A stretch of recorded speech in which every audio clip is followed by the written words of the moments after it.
For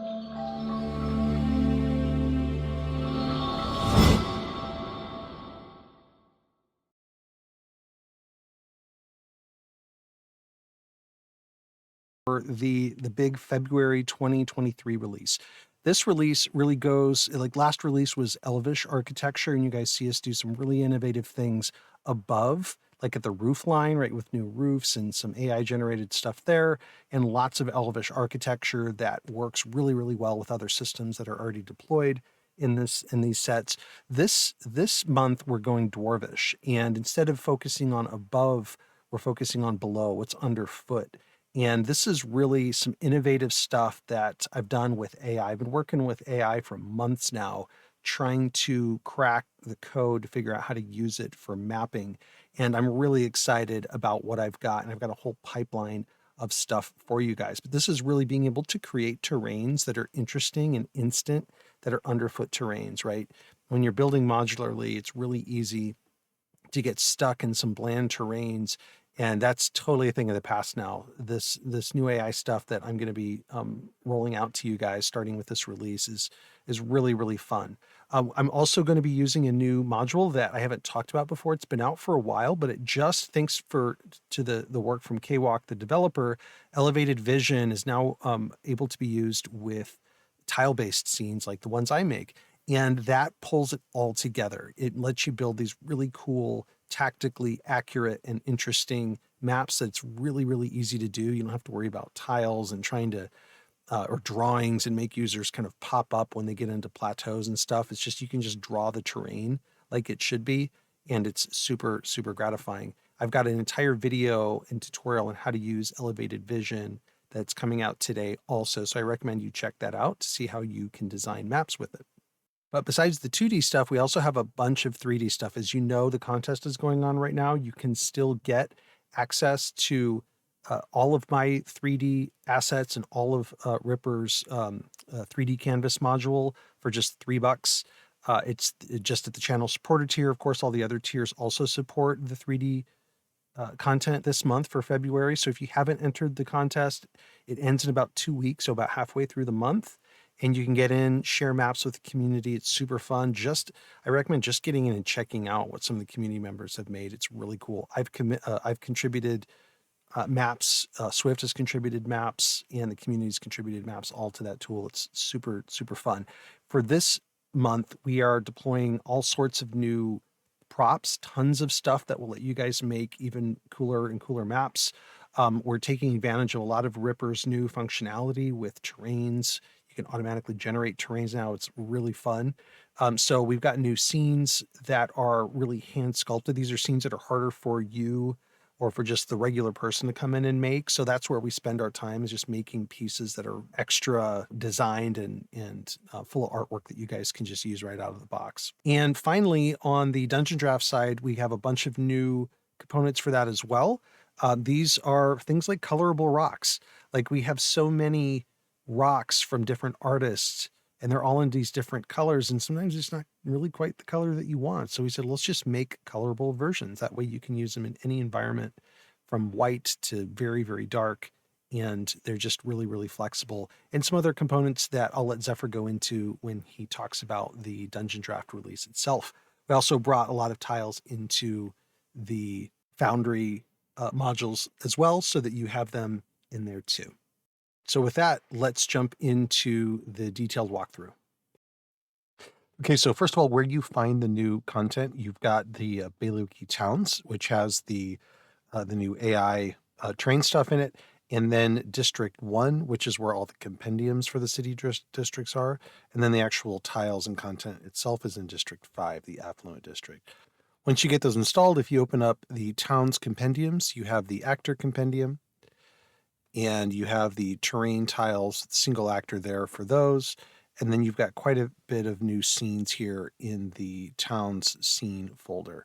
And in the city prefabs, you've got all the Dwarvish elements under the new section. Those will eventually go into District 5. And then you've got all of the new Dwarven scenes also in the scenes compendium for city. Okay, so let's walk through the inventory scenes first. You've got the Dwarvish Room 004 boss. So this is where some of the new large boss rooms, these are built on the similar templates, but we're using different tiles for the midsection here. And in fact, you can change this yourself later. You can see that's just a top tile, and this is just one of the tiles from the new AI tile selection. This one uses just a fire tile as its base, which you can make different colors as well, using different token magic effects filters. And this one has two components to it. It's the AI generated tile plus the overlay that goes with it. So it just shows you how you can use these things. Again, you can come in here and manipulate these colors and other things and get rid of or change entirely these particular rooms. And you can find these rooms here in the Dwarvish large rooms section. Speaking of large rooms, here's the rest of the Dwarvish large rooms. These are quite big. You can see the single square to see the scale of these. These are set up to be useful in lots of different ways. You can cut off hallways and make them rooms. You can connect things using the new hallway and stair system. These are all changeable as well. If you right click it using multi-face tiles module, you can see they have different layouts, and some of them are colorable or not colorable. And these work really well with all of the other Elvish and castle components that I've released for now. So you have a lot of flexibility in terms of how you can just quickly throw these into a scene and add more things to them, which we'll show you. Here's another example of the 0004 room. This one has this damage tile sitting on top. You can play around with changing this tile as you like. If you double click into it and you go to its folder, you can see all the other options, and they're all square in shape, so they can really be swapped in and out. You may have to resize them and things like that, but you have a lot of different options for that centerpiece as well. I did want an example of a room that maybe was unfinished or in process or destroyed, that kind of thing. And these all have walls and lights that go along with them. This is the Dwarvish halls, stairs, and furniture inventory scene. You can see, first of all, we have all of the hallway rooms. So these are smaller rooms. Some of them have multi-face tile versions. You can see here a simple version versus a more complicated one. Some of them don't. This one comes in both colorable and uncolorable versions. This one actually has 3 versions. And these are super flexible. They can serve as balconies. They can serve as enclosed rooms. And you'll see how I use them in some of the sample scenes. It's just a very simple hallway that you can use to connect in lots of different places. Now, we've got this concept of stairs and hallways. They're actually the same tile sets, right? So this can be a stair or it can be flat. And you can see when you're building catwalks and stairs, you may want to use one or the other as you link them together.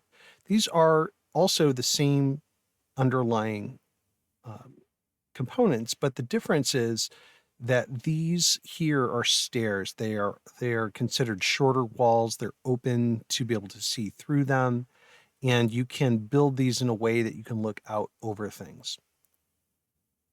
These, on the other hand, are really more considered hallways, and they start off with the sort of flat artwork rather than the staired artwork, although you can right-click them and use the stairs. But the key difference here is that these are enclosed and they've got doors on both sides.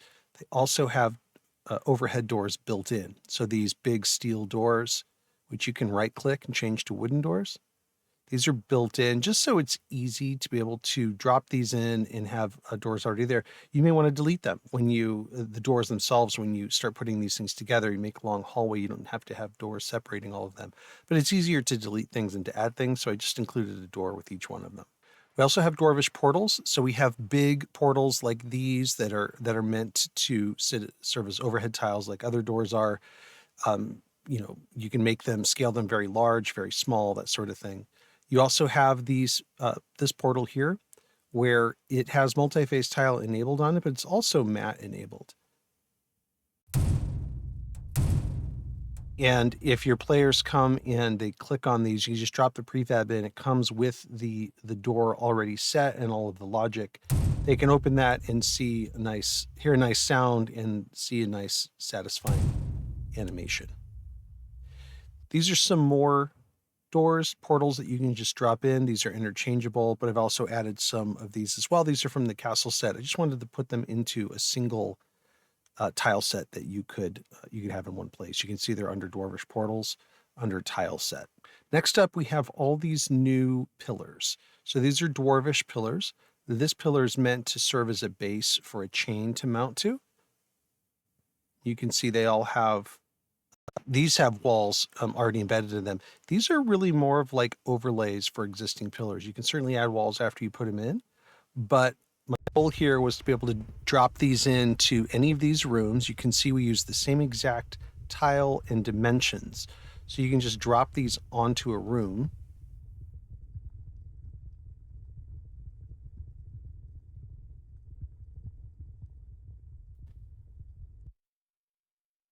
Just rotate them around. And you've got this really nice, satisfying, kind of molten, lava in the corner where it's just coming out of the walls. It's just to help with ambiance and give you some more decor that's just a little bit more alive. Makes it feel like you've got almost an animated map without having the overhead of it. And these are all built with fire tiles and channel tiles making up the floor components. So you can see if you just deleted the token magic effects filter, it would just go to white. This one on the floor is actually 3 together. So you can delete them, stretch them out, rearrange them, add more, that kind of thing, really, really easily. Next, we've got the dwarvish statues. So these all have a multi-phase tile enabled as well. You can see some of them come with the base, some of them, the other version does not come with the base. Just so you have some flexibility, there's both a shield and a sword version.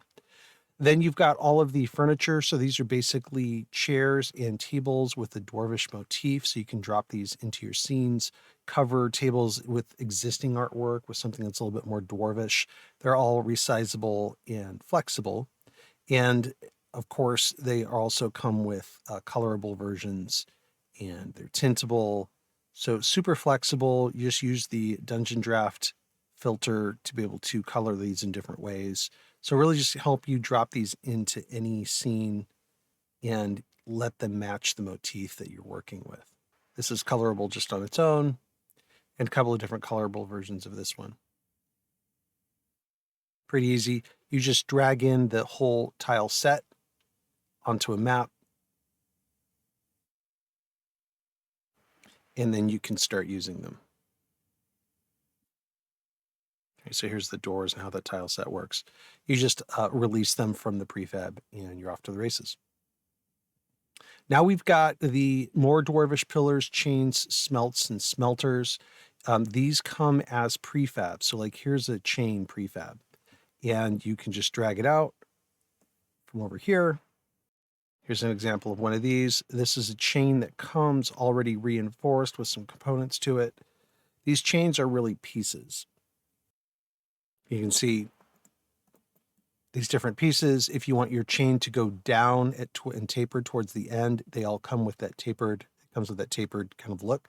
You can just rearrange these, duplicate these, copy them, extend them, that kind of thing.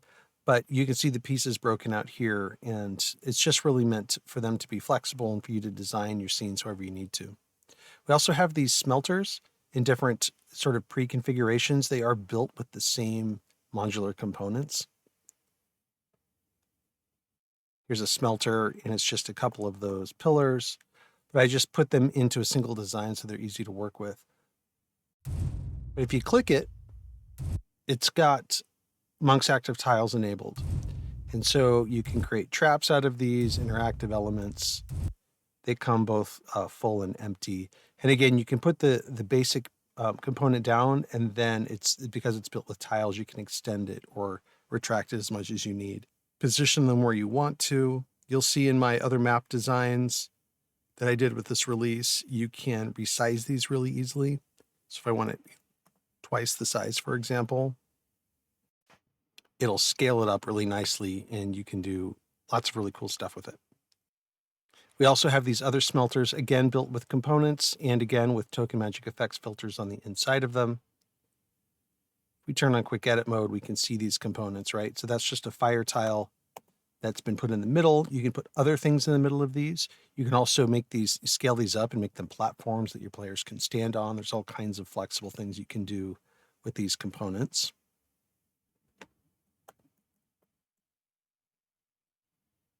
Right, these are just overhead tiles. And then we've got some great new audio from Michael Gelfi.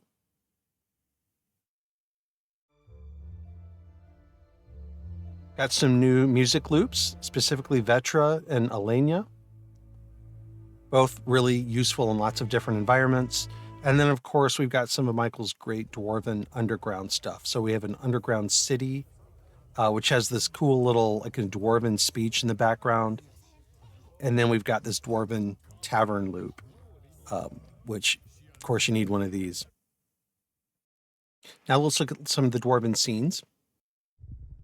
So the Dwarven halls are using all the components we just looked at, including some of the AI terrain underneath. You see it's got tips as far as like what's happening in each of these different rooms. I purposefully left them unoccupied so you guys can drop in your favorite tiles from your favorite artists, including mine, to be able to make these rooms what you need to. But you can see how they just drop right in and your players can navigate through. Here's one of the statues enlarged. And this is designed so that, when they come in from this stair over here, they can, they don't know the rest of the scene. They're making their way through the halls. And then when they come out here finally to this catwalk, it opens up. And you can see how these catwalks then really kind of work, right? So it just lays right on top of the other room. And then you just break them off. You just break an opening into the wall, and it makes just this very seamless, very believable way to create an egress from a room that then leads players out to this open space. It's a really cool effect with the lighting and the sound. They can make their way over to the other side, and you can see how we've put other components here at work. And I'll do some design with me sessions so you can see how I built these things as we go. We've got the plot hooks that you guys have been expecting from me, right? This one happens to reveal a treasure. You can change that to whatever you like. And then they can come out here again onto this catwalk and end up in this room over here, which is really a balcony, right? So it's the same artwork, but just by how you change the walls, all of these halls become a balcony, right? So that's how cool and flexible this is. I didn't mention this before, but the smelter does change from full to empty. So you can do some cool stuff with Monk's Active Tiles and other things with that. Next up, we have the Metalworks.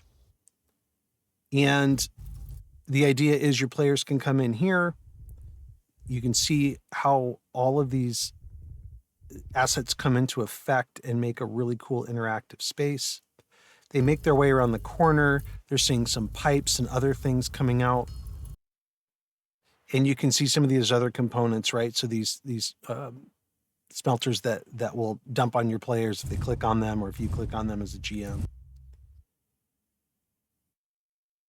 Here we've got, armor and other things. These are all just tiles, so you can change these out for other things, but this is part of our colorable armor set for Baileywiki. You can see other options in here. You have a bunch of, swords and weaponry as well. So just suggestions on how you can decorate these and give your players something cool to explore. Here is where we're using the new hall system to basically create an egress from this room where there wasn't one before, right? So your players can come in here, come around this corner. They can even light this torch if they happen to find it. And then they can come all the way through here. You can see all I did with these hallways is I just deleted the doors in between them, and it works out really great. They end up dumping into this cave. This is using the cave system that we released a couple months ago. And they stumble into this area that has this kind of open chasm, right?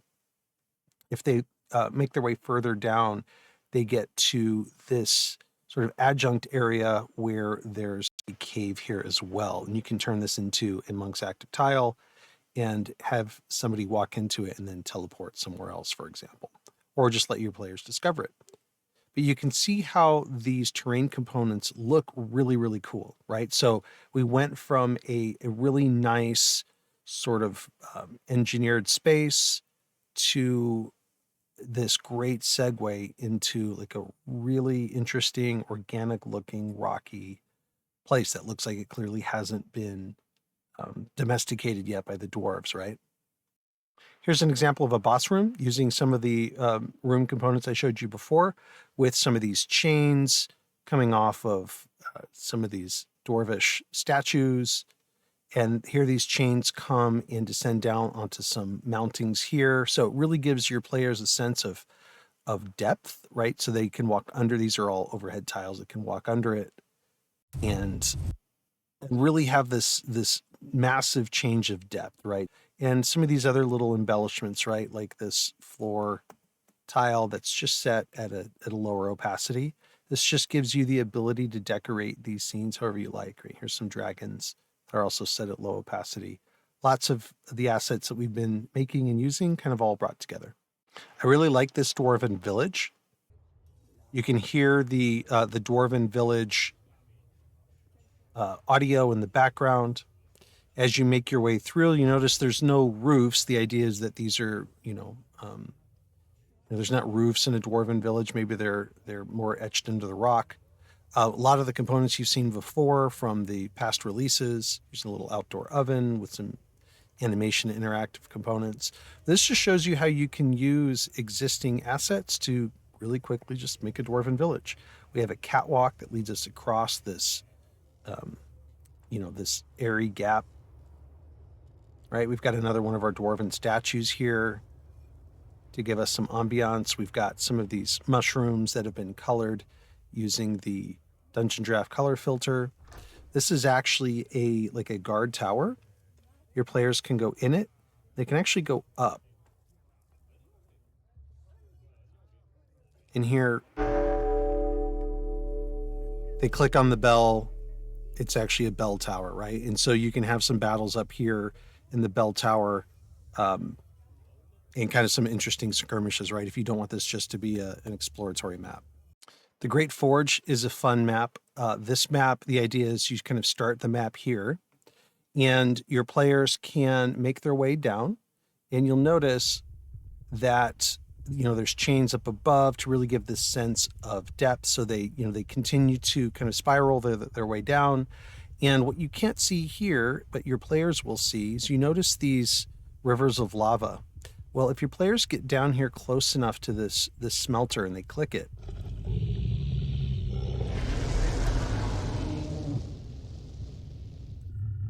and the idea is,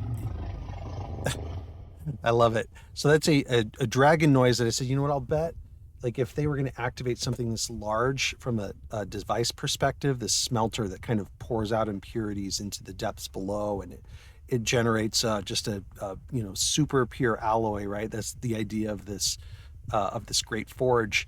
And they can go create weapons and stuff on this anvil. I thought it'd be really cool if they walk in and all of these components here are invisible to them. You can see them as a GM, but all of the lights and everything else is invisible until they get to the bottom. They click on this.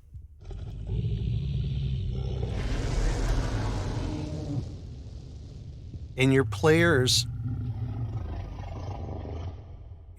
will hear that noise and they'll see this lava start to pour forth into the depths below, and the smelter is essentially activated, right? So I thought you guys could have fun with this and also just give you inspiration on how you can use and create effects with these different pieces. These are just fire tiles that are set up in a way that make them look like they're, pouring down into the depths. And again, you can see the power of these AI terrains that just make it look really, really tangible, really physical, lots of detail in a way that I think just creates a really, really great environment. And finally, we need a way into the mountain. And so this is essentially that, right? So this map has one big overhead tile over the mountain itself. It's one of these AI generated tiles, and then it's got this entrance, right? So you drop your players in here and they can go into the entrance of the mountain. You can see the scale of this map is huge.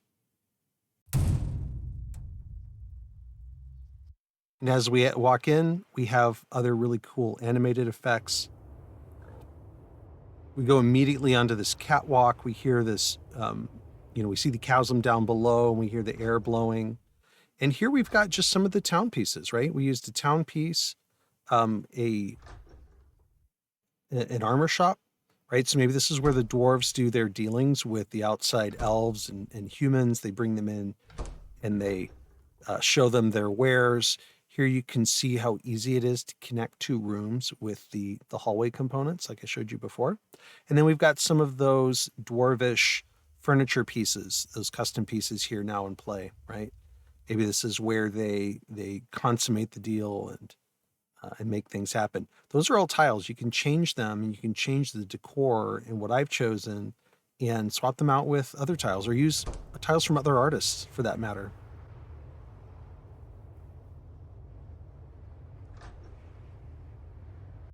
Here we've outfitted this room with weapons, so you have that.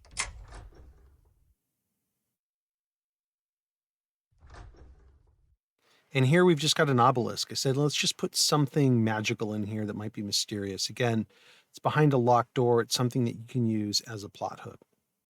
Now let's look at the rocky terrain release. So you're looking at all of the AI generated tiles here, and you can see what, there's colored ones where they have like color in the artwork itself. There's gray, so they're monochrome. You can tint these really, really easily. There's bottomless, which means that there's some kind of chasm in the middle. Then you've got bottomless that's colorable. So maybe you want it to have a green glow or aura down below. You've got those options as well, in case this isn't, furnace, but something else. You also have all of the overlays. This is the liquid or chasm components isolated by themselves. These overlays are the exact same dimension as the tiles they go on top of, because I wanted these all to be like super interchangeable and easy to use. I'll show you what these look like in the prefab here in a second. You also have transparent. So these actually pick up, even this is a gray background, so you can't see it, but they'll pick up the texture underneath them. And you can make these semi-transparent in different environments and be able to pick up your underlying textures. So you might find that these transparent ones are super flexible and better to use in some cases. And then they're all loaded into prefabs. You can just see this uses just multi-phase tile to be able to select between the different versions of them. But I'll show you, I put them all in one single prefab so it's easy to use. Here's the rest of that library. You can see it's pretty extensive, right? And these start getting into more of like chasms and desert sort of landscape. They work really well with the other ones. And they've got all of their different versions as well. And then when you end up putting them into an actual prefab, you get this, right? So this tile is the colorable version, but all of the other versions that you can select are here in the multi-phase tile. So if you wanted to, say, for example, use this, you can hit Control C and then Control V, put them right on top of each other. These are prefabs, so you have to have that on. And I can select this. And now I've got, a customizable thing to put in the middle there. And then because it's a single tile, you can add effects to it. And you've got really quickly a burning fire at the bottom of that tile. And these resize really well. You can make them huge, you make them small. They overlap each other really well. And just by overlapping, you can see they essentially create terrain for you. You rotate them around and you can see how really kind of defines almost a path through the terrain. So that's how they're designed and why they're so powerful. And I'll do some design with me sessions based on this release where you guys can see more of how I use these. Okay, so let's look at some examples. Now, I told you I have a whole tutorial that came out with this release for Elevated Vision. That's a new module. It works with levels and wall height, and it's super, super interesting for creating these varied terrain maps. So you're looking at my wall work in here. If I go to my elevation tab, you can see that it's slightly red in certain areas, right? So this is 35 feet, whereas this is only 25 feet. And so it lets you move your tokens around and explore a map that is otherwise an organic map. And it works really, really well, gives you line of sight the way that it should work. Some of the components in here you can already see, but I'm showing you like how these overlays work, right? How effective it is to just create like a pool of water in the middle of things.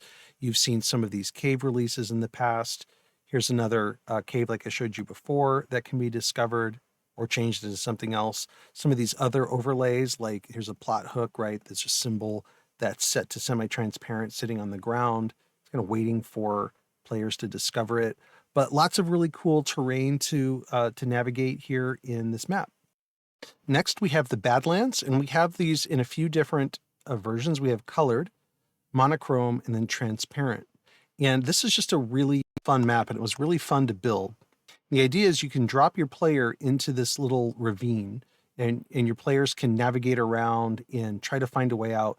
There's certain walls that are permeable that they can get out, like this one they can walk through themselves. Other ones they'd have to make a check and you can move them. But this scene is just really interesting. You can see how once you lay the walls, it really defines the path. So, you build the scene the way you want to, and then you can have little things like this. Like here's just a campsite that's in front of a mine. And if your players get close enough to it and they hover over it, they can see it's a mine shaft. But just some of the pieces that you've seen set up in a map like this, that is just super effective for exploring. You can see my player is going up in elevation as they navigate around this map. This is one of the highest points of the map. And you can see, they can see a lot, right? They have the best kind of tactical view from up here. So really great skirmishes. Here's another kind of high point of the map. And then over here in the corner, there's a sinkhole that there's a few ways to get to, but I just added a plot hook. I just put the sinkhole tile in the middle of, that sinkhole artwork. And it's just another thing to discover that is on its own terrain. And I love everything about designing maps like this. Just to show you what monochrome looks like, you see it doesn't have any of the color. And then this is the exact same components, but just using the semi-transparent versions, and you can see they pick up the texture underneath them. So depending on what you're using to design, these are just different ways to use the pieces to get similar effects. Into the Chasm is a fun map. The idea is your players start over here. Remember, this is all out of bounds of the map, so your players would start on this ridge. They make their way down into this little valley. This valley clearly has something occupying it, right? These are all tiles that you can get rid of. But you can see, you can access this higher elevation by going up the stairs, right? So this does not prevent movement. And then once they cross that threshold, they bump up to 20 feet. Same thing here. They can climb into this area, and then they can find this plot hook kind of buried back here in the back of the map, if that's something that you want them to discover. Otherwise, they can make their way through this canyon and climb up into this great big open area.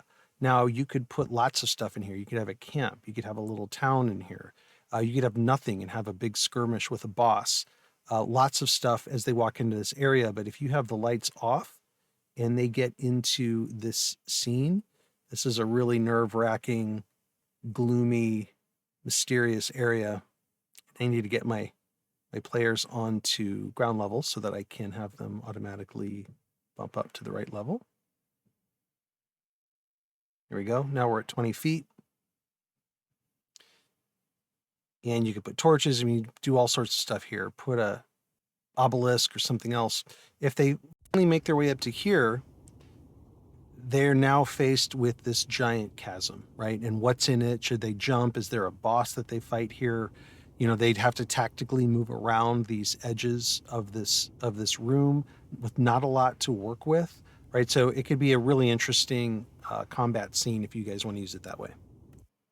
Here we have the island Volcano. You would start the map here. Your players wouldn't really know or be able to see what's going on. They can hear some gurgling sounds, but that's about it. And as they make their way around the map, they eventually get to the place where they can explore this volcano. And when they round this bend here, it's just a really cool experience and effect where they all of a sudden see like the heat and the light coming out of the inside of this volcano. Now this version is just the regular island volcano map, and it's just set up with, you know, walls and creative kind of walling to make it all work. There is a whole other version of the volcano map that uses elevated vision. Here's the same map. We just have the lights turned up for daytime. And in this one, as we have our players navigate around the map, they will bump up to these higher levels. So it just works. I think it works better from it being just like a tactically useful map. And you can come in here later and check out how I did all of the components to it. But same general effect. They eventually get up here, and you know, the idea is if they get to this side of the map, there's also a cave here hidden in the floor, and maybe that's, you know, their destination to get further into this map if this is, you know, on its way somewhere else. Otherwise, you can have a great boss fight here. Mountainside Battle also has just regular walls and then elevated vision. So you do need elevated vision to make the elevated vision one work, but it's just a better map. As far as like putting enemies around and having things work right out of the box and be tactically accurate. And finally, the Windy Chasm.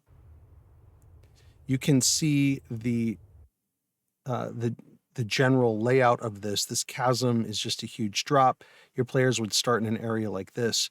They'd move their way through this. This is the highest part of the map. You can see it's up to 70 feet, even 90 feet in some places. So the players would have to like kind of make their way up this way and then finally to the summit unless they can fly. All right, troops, Swift here again. I hope you all had a good Burns night. We've got a lot of exterior-focused assets being added this month, and to go along with that, the maps that we're including are all exteriors, starting with this one, for example, the Forest River, which is an area of uneven terraced terrain surrounding a narrow stream, with plenty of flat areas with elevation differences for whatever kind of encounters you'd like to run here. There's also a variant of the map called the Forest River Campsite, which is the same base terrain, but with some areas of worn dirt to resemble an area that is in use. In this case, the map, I've dressed it up as a campsite with some tents, carts, table, that sort of thing, all dressed up there. We've also got a night variant of each of these first four maps that I'm going to be talking about. In the case of the river campsite here, I've added some fires using 3D Canvas's particle system, which is in the lights there. And it just kind of gives it a bit more of a nice lived-in feel. I've also changed the skybox and, changed the tint of the scene and all that, but overall it is the same as the day map, essentially. The next map is a different one I've just called Forest Road, which is a medium-sized map featuring a road along the side of a hill. I've decorated it with a bit of traffic for flavour, but of course, since these are all just tiles, you can just clear these away if you prefer, and then just use the road for whatever other purpose you might have in mind. Likewise, you could also clear out the trees and the foliage and replace them with your own, which, especially easy with the 3D asset browser, for instance, if I wanted to get rid of these yellowy trees, and instead I wanted to use some of these tall pine trees, say, I could just use the asset browser to start dotting them around. So, all of these maps are entirely customizable. Don't be afraid to go in and change things around if they suit what you've got in mind better. Lastly, in this set of maps, we've got the Forest Cliffs, which is another medium-sized map that's got a bit more of an elevation focus to it. It's just a slope going up this whole map, with a flat area here in the middle and up at the top for whatever encounters you might have in mind. And there's also this area down here that I filled with water, but you could use it as a depression for some other purpose. So these four maps here and their night variants are all using custom terrain. But we've also got some maps making more use of the tools inside 3D Canvas. Like this Forest Coastal Camp map here. It's a foggy, rainy campsite that's using the height map feature on a dynamic mesh combined with the gradient shader. So this entire map, all the terrain and the water and all that sort of stuff, was all just made inside 3D Canvas. And then we've also got this Crystal Cave map, which is showing off combining height maps. Like you can see here, the base terrain is a large depression in grey, and then the jagged rocks inside it are another terrain piece with a different height map and a different texture on. So definitely remember you can combine objects and get some great results like this here. In this case, we've got a kind of underground environment with a cave entrance opening up into a cliffside, crystals and sharp rocks. The 3D lake house map here, you've possibly seen before. Bailey did a design with me video this month. And this was also made using a height map and then a bridge, boat, bits and pieces from our asset set and the map-making compendium set to make this really attractive lake environment here with a secret inside it that I'll let you find out on your own. And then there's the village square map here, which you might have remembered from the first-person video. And this is just an absolutely lovely backdrop to any sort of encounter you might have in a more civilized kind of setting. This really nice village square kind of village gathering point environment we've got here. You also probably saw the 3D exploding bridge map on the sidebar there, so I've popped into that map as a player here, hence the missing sidebar. And what this is an absolutely lovely ice canyon with a bridge crossing over it here. But what Bailey's done with this is he's hooked it up using Monk's active tile triggers, so that, in this case, when I double-click on the bridge, it rather dramatically explodes. The snow on top of it melting and everything collapsing down into the valley below. It's a rather cool effect, and I think the general concept here of using Monk's active tile triggers to change the terrain on 3D battle maps can get some really interesting scenes going. I'd love to see what you'll think of this sort of thing. Something else we've been experimenting with this month is 3D landing pages. The general idea with these is that they're a scene that you can start and end sessions on, or just leave up when there isn't a game on. And then using Monk's active tile triggers, we can set up features. Like, say, clicking on a character mini brings up their character sheet, for instance. Clicking on something like this book here opens up the party journal. Clicking on this treasure chest would open up the party stash. Or clicking on this portal back here takes you to a relevant map. In this case, a map of Argost. Let me just use the back button to go back. This can be done in various styles, of course. This one here, we've got a kind of dungeon-y style with some tile work and brick pedestals. We've also got this cave-styled one as well, which is a bit more naturalistic. The player tokens all standing up here on this plateau, with the journal and loot still here, and obviously the map portal being replaced by an exit out of the cave. And then in this case, we've created the same sort of setup, but with all 2D art for the characters. Like, for example, if you don't have permanent 3D minis for all of your party, or if you just prefer the 2D character art, we decided we'd try something like portraits of each of the characters with the same effect. So, click on them and it will open up the character sheet. And then, of course, you've got things like the journal, treasure chest, map to the realm, that sort of thing. So it's got all these fancy features, and I think it looks rather striking in 3D, even if it's the only thing you use 3D for. Okay, so pre-made maps aside, that leads us to the release map, which contains the assets that have been added this month. We've got a lot of props relating to campsites, so tents, bedrolls, campfires, campfire cooking arrangements, as well as a lot of storage objects and some furniture with some variation on those furniture. And a bunch of carts in various different sizes with different coloured canopies in these cases. So I've made sure to put in some variation on them. For example, we've got barrels that are, some of them are bound, some of them are bunged. This one's got a tap on it. Open barrels as well.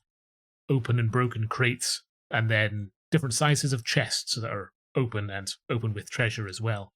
As well as just, sacks and parcels and things. And the tables, I've added in some kind of pre-decorated ones as well, because these props, if they were individually added, would be very, very small and quite awkward to kind of use with 3D canvas. So I just made a couple of these pre-arranged ones for ease of use. And we've also got a couple of structure pieces, bridges, here, walkways. As an important side note, I've included some foliage objects over here. These ones are in grayscale, and so the way to use them is to open up the configuration window and then give them a tint. So in this case, let's say green. It's an obvious one. And you get this rather convincing effect, with of course the advantage of tinting it being that you can give it any sort of color, and it'll look just as convincing as any other color. What you can also do, if you have merged all of the tiles in a scene, so that instead of, many dozen pieces of foliage, they're all just one piece, you can tint them all at the same time, which is what I did for the first 4 maps that I showed you in the video here. The concept doesn't really work for items that are multiple colors like this tree here, but for single color objects like bushes and even grass, it works absolutely great. Anyway, that's an overview for the maps and assets in the Baileywiki 3D module this month. We'll also be continuing the 3D tutorial series, of course, over on YouTube. 3D Canvas still has a lot to talk about, and as Ripper continues to update it and add extra capabilities, there's just more and more tools being added to our toolbox. So I'll be making sure to talk about those in the future. For now, though, I'll hand you back to Bailey. See you later.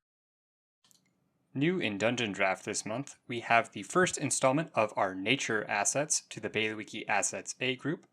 You can see there's a variety of new high-quality rocks and also some stalagmites and stalagmite clusters. All of these, again, are available in the Baileywiki Assets A pack, and these come in 4 different varieties. There are colorable versions that take color extremely well, so you can get whatever shade of stone you're looking for. And then there are also overlays, such as this frost overlay, which works great in conjunction with either the regular or the colored versions of the rocks. You can see they fit perfectly, so you can resize these however you want and mix and match with regular stone and with the colorable versions. Similarly, we also have colorable cracks that you can add to add either a magical or a natural ore vein to your stonework. These are really versatile since they are completely colorable and you can mix and match everything you want to have just the right effect for your next cave, cliffside, or other wilderness adventure. This is also true for our stalagmites. There are again a colorable version, a static version, and a cracks version, with overlays for frost and colorable cracks. Again, very versatile pieces for your nature elements. Keep an eye out for additional nature elements in the future. You can find all of these in the BW Rocks tag if you are running the BW Assets A pack, and the overlays for frost and cracks can be found in the BW Overlays tag as well. These tiles are also available for Foundry users. If you have the Baileywiki Maps Premium Towns module, you'll be able to find new tile packs containing the stalagmites and the rocks. Each of these is equipped with multi-phase tiles to swap between the 4 different versions. There is a tintable version that you can tint using Foundry's base tinting system for tiles. And if you want to customize your glowing rocks directly in Foundry, you can use the Token Magic FX Dungeondraft Tint Replacer macro in order to change the color of those cracks on the fly. So it's a really handy set. And if you want to make your own custom rocks that you can tint the cracks separately, or you want to control your different tiles more precisely, then you obviously have those Dungeondraft resources to do it. And again, you can find these in the Baileywiki Maps Premium Town module, and you can also grab the prefabs to detach there. Our last pack, Baileywiki Kit Bashed, has also gotten an update, and this is the Market update. Within the pack are now 50 new market stalls that you can use for populating any kind of farmer's market or bustling city square. You can find the market stalls themselves in the furniture and storage tags, and they are again in the Baileywiki Kit Bashed pack. If you want to put awnings and roofs over your stalls or other buildings, you can find those in furniture and roofs as well. And finally, there's also a large assortment of various carts full of different goods. These are right at home, both on the road and in the market. You can find these in furniture, storage, and vehicles. And that'll do it for Dungeondraft this month. So that's it. I hope you guys like this release. Let us know in the comments if you have ideas, if it gives you inspiration, if you have any questions, things that we should cover. But I'm really excited about this. I think the new territory that this opens up is really exciting. And next month's release is going to reflect more of that and quite a big scale out of that type of thinking. So yeah, just couldn't be more excited about it. And let us know how you guys get along with the release. In the meantime, have fun making your maps.